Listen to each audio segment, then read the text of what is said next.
Sveiki. Na, šis pranešimas apie gimdymą per Cezario pjūvį, ar tai geras pasirinkimas, ar tai rizikingas pasirinkimas. Ši paskaita yra kaip tęsinys prieš tai buvusios paskaitos apie gimdymo baimę, tokofobiją. Ir šį pranešimą paskatino sukurti toks vienas mano anksčiau perskaitytas straipsnis, kurį vėliau irgi čia paminėsiu. Na, o dabar norėčiau pradėti nuo bendrai teorinės situacijos. Na, sakykime, turime tokį modelį, kada, žmogus turi kažkokį tai tikslą, į kurį jam reikia nukeliauti. Ir darykime prielaidą, kad iki to tikslo galima nukeliauti dviem būdais. Vienas būdas tai yra paprastas tiesus kelias, praktiškai automagistralė. Tačiau čia problema ta, kad žmogus paniškai bijo vorų. Ir jis žino, kad šitame kelyje 100% susidurs su vorais, su veiksniais jiems sukeliančiais tokią baimę. Kitas kelias yra, kur vorų nebus, bet teks užrištomis akimis peršokti per bedugnę. Tai įmanoma padaryti, tai yra jo fizinėms jėgoms. Na, tačiau čia egzistuoja reali grėsmė sveikatai ir gyvybei. Taigi, kurį kelią pasirinkti, kuris yra saugesnis, kuris yra geresnis, kuriuo galiu keliauti. Klausimas retorinis, nes vienareikšmio atsakymo nėra. Ir tikrai dalis žmonių rinksis vieną, dalis kitą ir čia be abejo kiekvieno pasirinkimas. Tačiau darant kiekvieną pasirinkimą reikia suvokti priežastis, pasekmes ir kas manęs laukia tame kelyje. Lygiai tas pats yra su gimdymu. Na, pastojusi moteris turi tikslą pagimdyti sveiką naujagimį ir pati likti sveika, darbinga po šio proceso. Ir čia rezultatui pasiekti taip pat egzistuoja du keliai - natūralus gimdymas arba gimdymas per Cezario pjūvį. Jeigu moteris išgyvena stiprią gimdymo baimę, šis kelias, nors įvairių ekspertų ir mokslinės literatūros teigimų yra saugesnis, bet galbūt ji turi tokią stiprią baimę, kad nesugebės jos peržengti ir teks rinktis kitą būdą, teks rinktis gimdymą per Cezario pjūvį. Gali būti toks įvykis, taigi, čia kiekvienai savas pasirinkimas ir kiekvienai savas kelias. Kaip jau minėjau, šį pranešimą įkvėpė sukurti perskaitytas straipsnis apie tai, ar tokofobija, gimdymo baimė, yra gydoma chirurgiškai. Gimdymo baimė yra priskiriama pagal klasifikaciją nerimo sutrikimams ir turbūt čia logiškai peršasi išvada, kad niekaip nerimo sutrikimo chirurgiškai nepagydysime. Tačiau, turbūt straipsnio esmė ir yra labiau atkreipti dėmesį, kaip elgiamasi susidūrus su gimdymo baime ir ar toks elgesys yra racionalus. Pasirinkimo gimdyti per Cezario pjūvio operaciją pasekmės anot autorių tai nėra labai geros. Moteris pasirinkusios būtent savo norų Cezario pjūvio operaciją dažniau patiria somatizacijos požymius. Tai yra tokia būsena, kuomet psichoemocinės problemos, psichoemociniai sutrikimai pasireiškia fiziniais simptomais. Galvos skausmų, nerimų, skrandžio skausmų ir panašiai. Taip pat tos moteris dažniau po to gyvenime turi obsesinį kompulsinį ar nerimo sutrikimą ir labiau yra linkusios į pogimdyminę depresiją. Apskritai akušerija visame pasaulyje yra pripažįstama kaip didelės rizikos medicinos šaka. Ir dažnai tikima, kad Cezario pjūvis yra saugesnis būdas negu natūralus gimdymas. Šis tikėjimas yra paplitęs tiek tarp pacienčių, tiek ir tarp medicininio personalo. Vėlgi kartais gali atrodyti, kad Cezario pjūvio operacija yra saugesnis variantas šitai moteriai. Yra atlikta įvairių tyrimų su akušerijos, ginekologijos specialistėmis, kurios pačios gimdo ir kokiu būdu gimdo. Ir tikrai nemažas procentas jų tiesiog renkasi kryptingai gimdyti per cezario pjūvį dėl to, kad tiki, jog operacija yra saugesnis būdas. Tačiau čia visada nereikėtų pamiršti, kad nauda gali būti labai trumpalaikė, nes dėja mes problemos nepašaliname, o pooperacinės pasekmės gali tęstis gana ilgą laiką. Na ir straipsnio autoriai rekomenduoja ir kokią išvadą daro.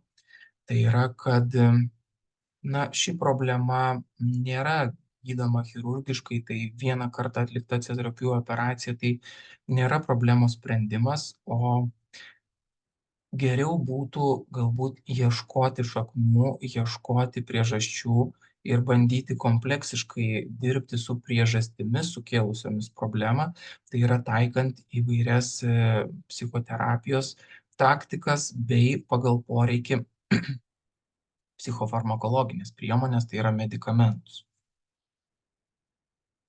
Kokia situacija yra Lietuvoje su cezario pjūvio operacijomis? Tai vėlgi lyginant su kitomis šalimis nėra taip blogai. Lietuvoje apie 1/5 moterų, apie 20% gimdo šiuo būdu. Čia bendrai čia apima visas skubes operacijas, tas operacijas, tos atvejus, kada kitaip nėštumą užbaigti negalima. Na ir be abejo, čia patenka ir tos moteris, kurios pačios pasirenka gimdyti per cezario pjūvį. Taigi tendencija yra tokia, kad visame pasaulyje cezario pjūvio operacijų skaičius auga ir tai kelia šiokį tokį susirūpinimą tiek sveikatos politikos formuotojams, tiek sveikatos priežiūros specialistams. Kodėl tie skaičiai svarbus, kodėl juos reikėtų kreipti dėmesį, kas čia blogo, kad bus daug tų cezario pjūvio operacijų, tai klausimai, kurie gali natūraliai kilti. Tačiau Pasaulio sveikatos organizacija, stebėdama įvairių šalių rodiklius, yra priėjusi tokios išvados, kad iš esmės šalyje perinatalinės išeitis, tai yra tos akušerinės išeitis, gerėja, kuomet operacijų procentas kyla iki 10%. Vėliau šiam rodikliui kylant virš 10%, iš esmės rodikliai nebegerėja ir baigtis nebepriklauso nuo to, kaip dažnai pasirenkama cezario pjūvio operacija. Todėl rekomendacija yra šį procentą turėti apie 10-15. Neabejotinai cezario pjūvio operacija tai yra didelis laimėjimas. Tai yra labai geras dalykas, labai svarbus, nepamainomas šiai dienai. Ir ji tikrai gelbsti tiek naujagimių, tiek moterų gyvybės, ypač esant komplikuotom akušeriniam situacijom. Ir, sakyčiau, metodikos jos nuolatos yra tobulinamos, nuolatos rizikos mažinamos. Ir bendras komplikacijų skaičius be abejo nėra didelis. Todėl šiai dienai tai yra saugi operacija, turbūt dažniausiai pasaulyje atliekama operacija. Tačiau visgi, nepaisant mažų skaičių, komplikacijos ir rizikos egzistuoja. Jeigu palygintume moterų savijautą po natūralaus gimdymo ir po cezario pjūvio operacijos, tai čia tikrai pastebėtume tam tikrų skirtumų. Moteris dažnai vengia natūralaus gimdymo, nes bijo skausmo. Tačiau jeigu pažiūrėtume bendrai nuskausminamųjų vaistų poreikį, jų suvartojimą, tai po operacijos jų suvartojama daugiau. Narkotiniai nuskausminamieji paprastai neskiriami po normalaus gimdymo.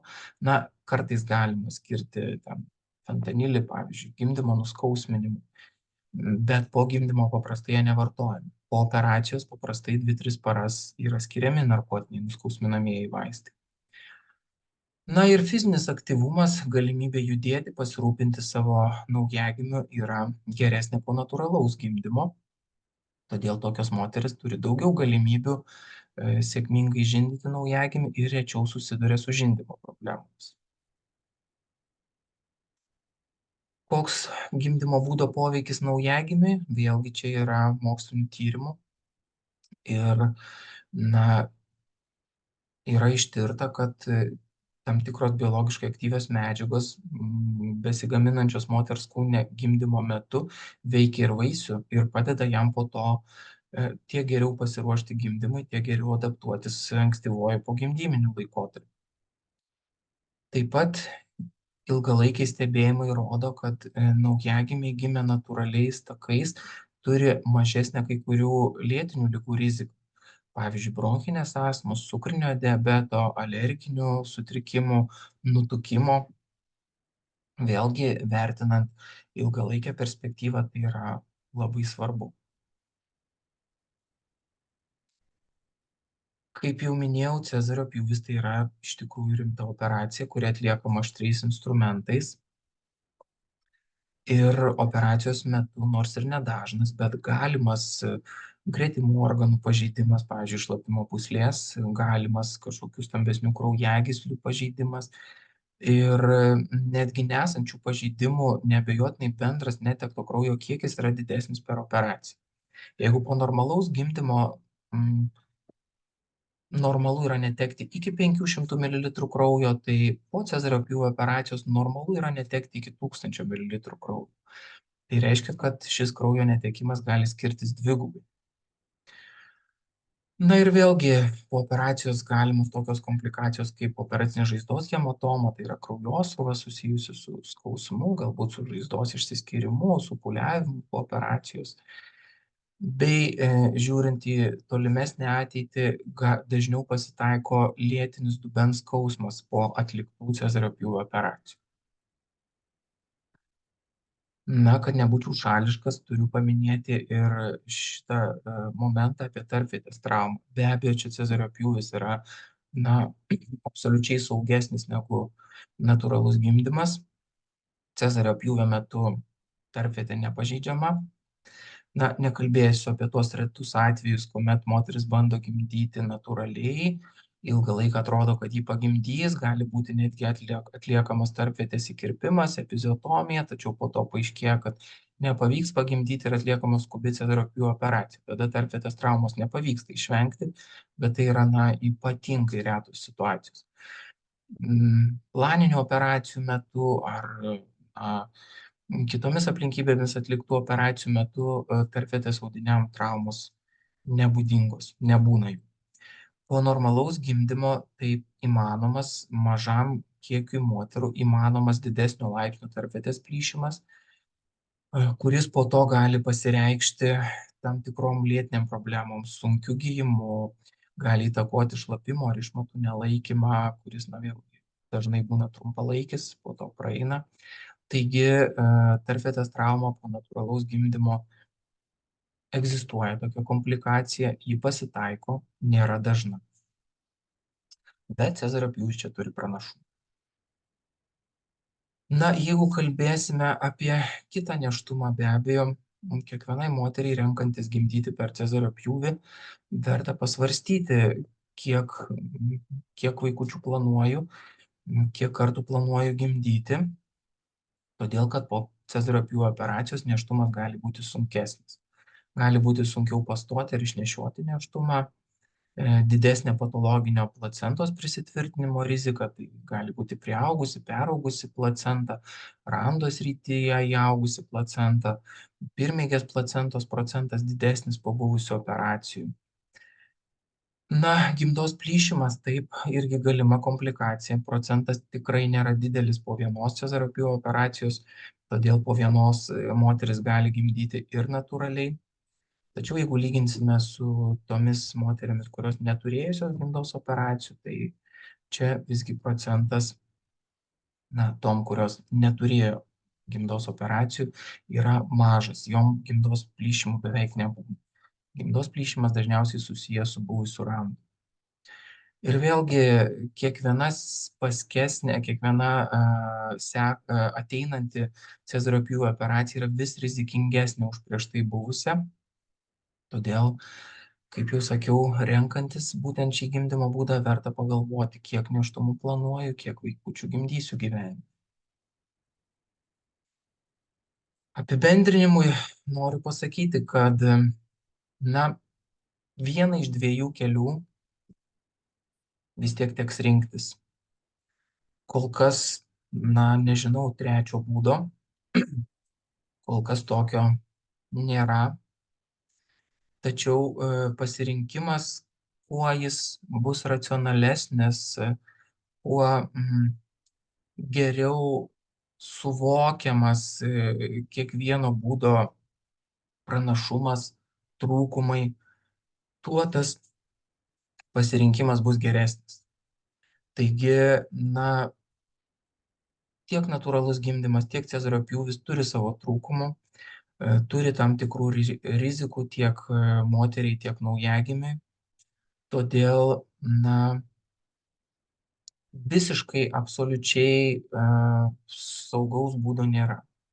Visada yra kažkoks komplikacijų procentas. Bet norint apeiti natūralų gimdymą ir pasirinkti gimdymą per cezario pjūvį, reikėtų nepamiršti, kad problemos čia dažniausiai nepasibaigia. Tai yra išvengiama susidūrimo su savo baime, tačiau iš esmės problemos neišsprendžia. Ir todėl vėlesniuose gyvenimo perioduose gali reikėti tam tikros pagalbos, gali reikėti psichoterapijos įveikiant pogimdyminę depresiją ar kažkokios kitokio pobūdžio nerimo sutrikimų. Taigi, gerai apsvarstykite ir pasirinkite tai, kas jums yra priimtiniausia ir atrodo saugiausia. Sėkmės!